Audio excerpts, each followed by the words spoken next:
Hello YouTube friends and subscribers. People here at home are complaining that the toilet cistern doesn't fill quick enough for them, for their liking. So what we're going to do is investigate and see if we can improve this little perceived problem. Obviously the first thing you're going to do when you start playing with your water supply is use the isolating valve to turn off the juice. Take the top off the cistern. I've actually flushed it to empty it to a degree. This is the ball valve assembly. It comes off quite simply. Straight away we can see there's deterioration here. The actual black washer is fallen to bits. So what we will do now, I think, is avail ourselves of a fresh, now what is this called? A ball float kit, ball valve kit. First thing we're going to need to do though is empty that residual water that stays in the bottom of the cistern even after you've flushed it. Obviously you could just unscrew the bottom of this and let it go straight on the floor, or perhaps put something under there to catch it. Personally I think a sponge and a bucket is the way forwards. Now I don't know what this thing is in the bottom of here. Some kind of gizmo that my dear wife put in there, no doubt. Oh, don't smell very nice. There we are, that's 99.9% of the water out of there. What we're going to do now is disconnect this inflow pipe from the base of the cistern. Now the next thing we're going to do is disconnect that brass connector there. You can use your, you can use a big old monkey wrench if you've got one, or you could use these grip things. I don't know if I can film this while we're going, but we'll give it a try I suppose.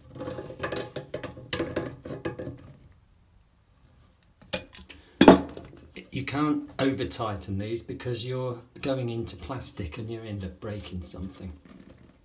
So there will be a little bit of spillage here when you disconnect that thing.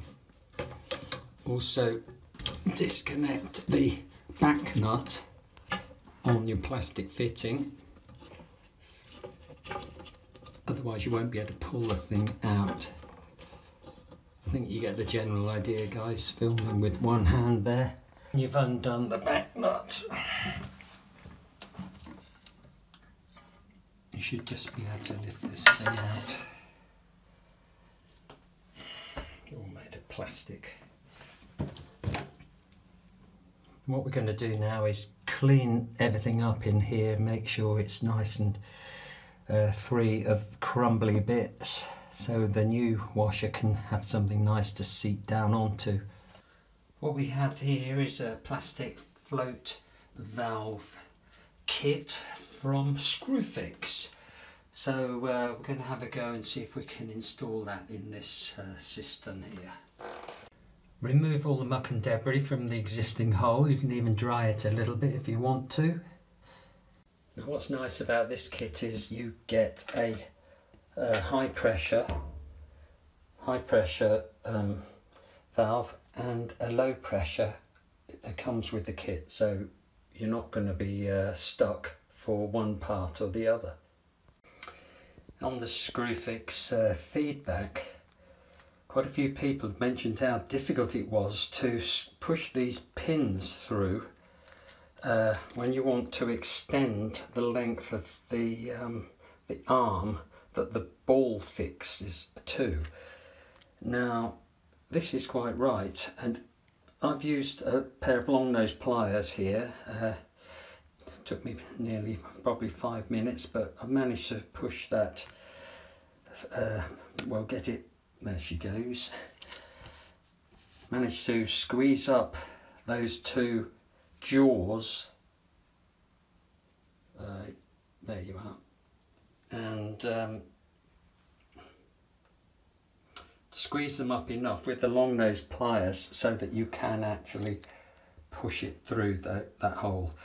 So obviously when you, before you start fitting your stuff into its final position, you want to work out the length of the arm. In actual fact, I'm holding it backwards. The arm's going to go that way. So what you're going to do is work out where your ball is going to go before you start joining everything up into its final position. Now, in the feedback, people were saying that the threads were not brilliant. Well, this seems to go on okay until you get to a point where it's stiff as hell. Now, we seem to have got past that now. Feels like this nut was made in a different factory to the rest of it, I would say. So be warned, you might want to chuck a little bit of some kind of lubrication on there. I don't know why it's just stiff at that point.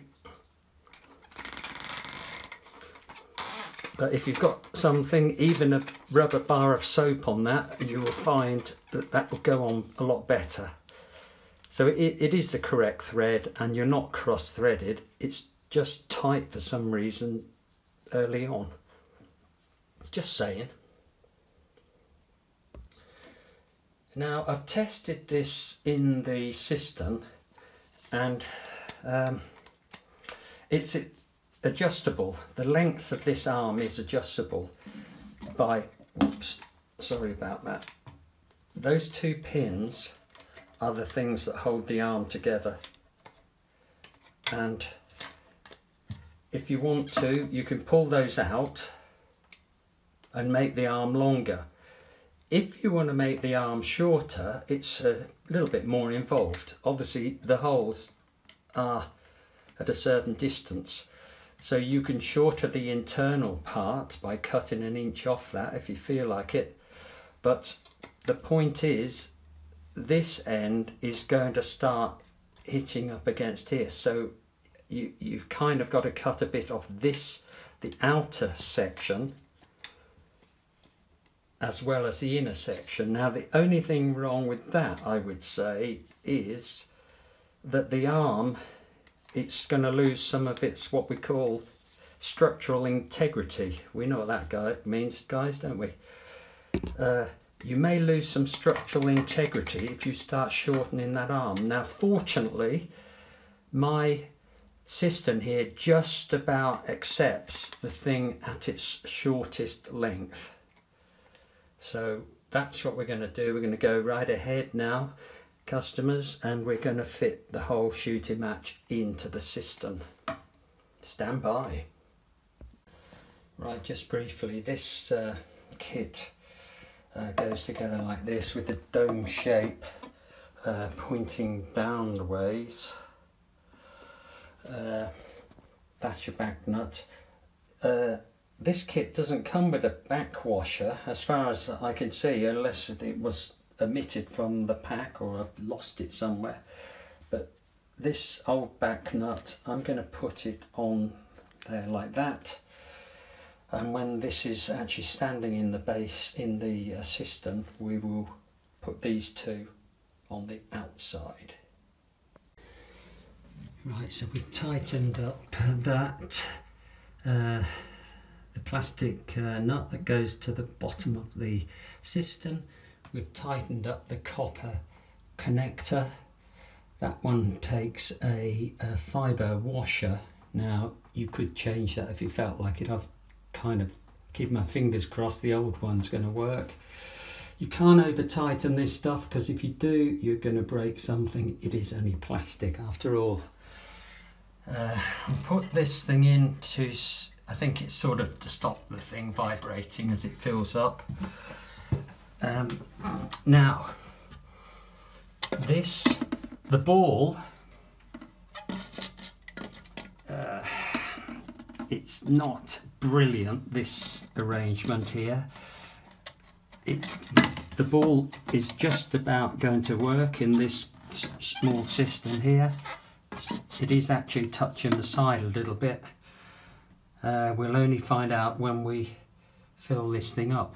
The only thing I'm not keen on is the way that the ball can flop about here on this joint. It would be nice if we could firm that up a bit into its permanent position. Anyway, here goes. Let's turn the water on and see what happens, shall we? I did use a bar of non-perfumed soap to make that back nut go onto the plastic stem of the fitting. Right, stand by.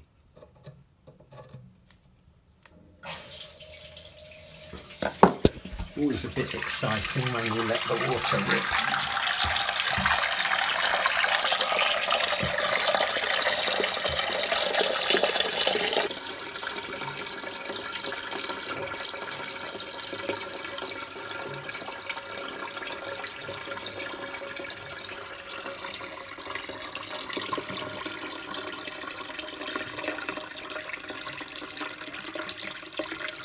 You can see this little gizmo here is actually assisting with the height of the finished water level. Hopefully it's just about going to stop roughly on that high tide mark from the previous valve. The main thing is that it does actually stop completely. Obviously that's what your overflow's there for.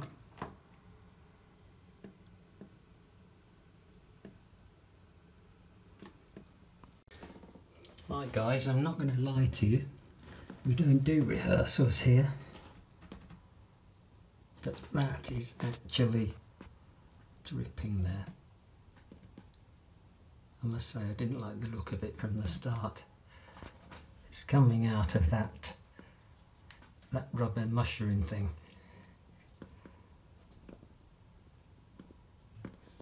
So you can make of that of what you like, but this has not been a success at this stage.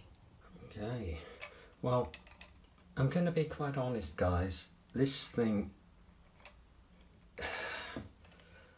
it's about the bare minimum. Obviously the hole in the bottom of the cistern is going to be a greater diameter than this. And the idea of the rubber sort of cone washer is that it seats into that hole. I mean, this is slack as hell anyway. Now what I have found on an old fitting kicking around in my garage is this similar thing. You can see straight away that is so much tighter.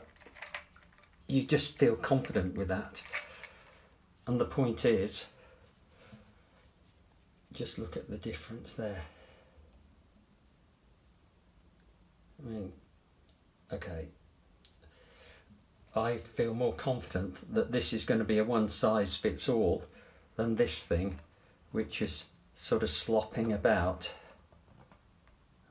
you know. So I'm not going to do anything else. We're not going to coat anything with silicone. We're not going to do any of that sort of thing. I'm going to whack this in using that much deeper cone, and I think we might get a bit more success. Okay, well, take two. We've got all this back together the best we can, and I put an additional rubber washer on the outside here as well. I must say, tightening up that brass nut onto that plastic thread, not very confident about that, guys. But you know, here we go. Let's turn the juice on. I know everybody's waiting to see what's going to happen.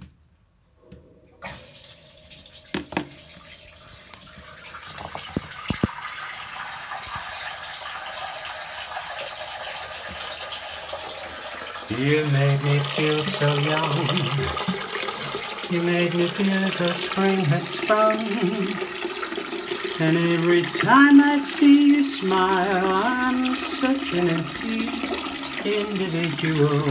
The moment that you speak, I wanna go and play hide and seek. I wanna go and bounce the moon just like a big balloon.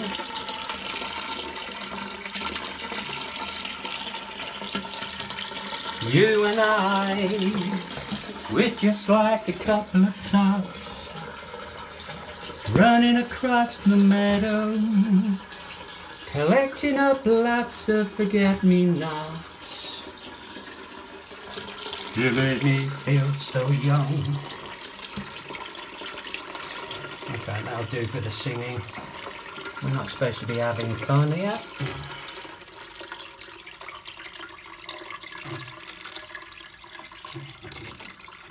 That's rubbing, the ball is rubbing slightly against the side of the cistern. I'm not sure, maybe if it was there it would be better. Perhaps I've got a little bit of pressure on. I guess this could be more parallel to the back, possibly. Right, let's have another look underneath here, shall we?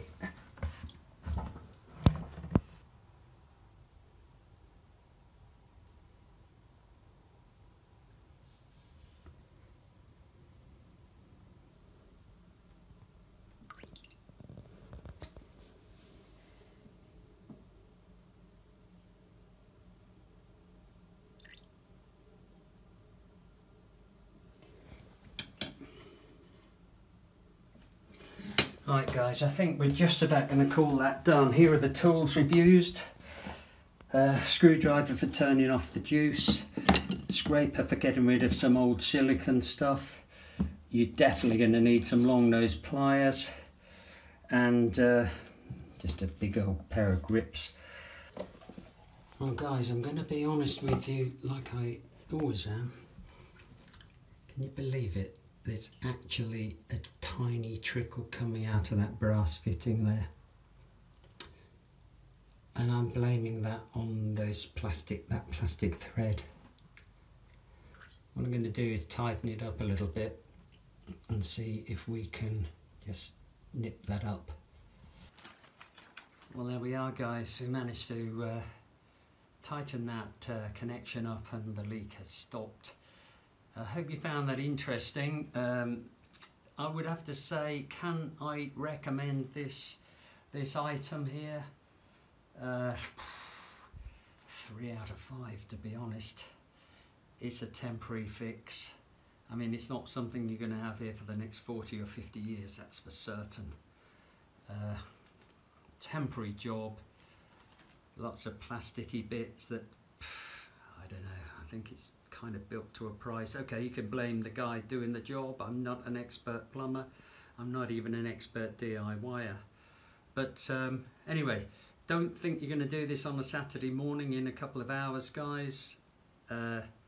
Think again and investigate some proper, more expensive fittings. Some fittings with brass, a lot of more brass than this plastic stuff. Anyway, thanks for watching guys. If you'd like to subscribe to my channel, you'll be able to see what other disasters and successes we get in the DIY jobs around the house and around the car.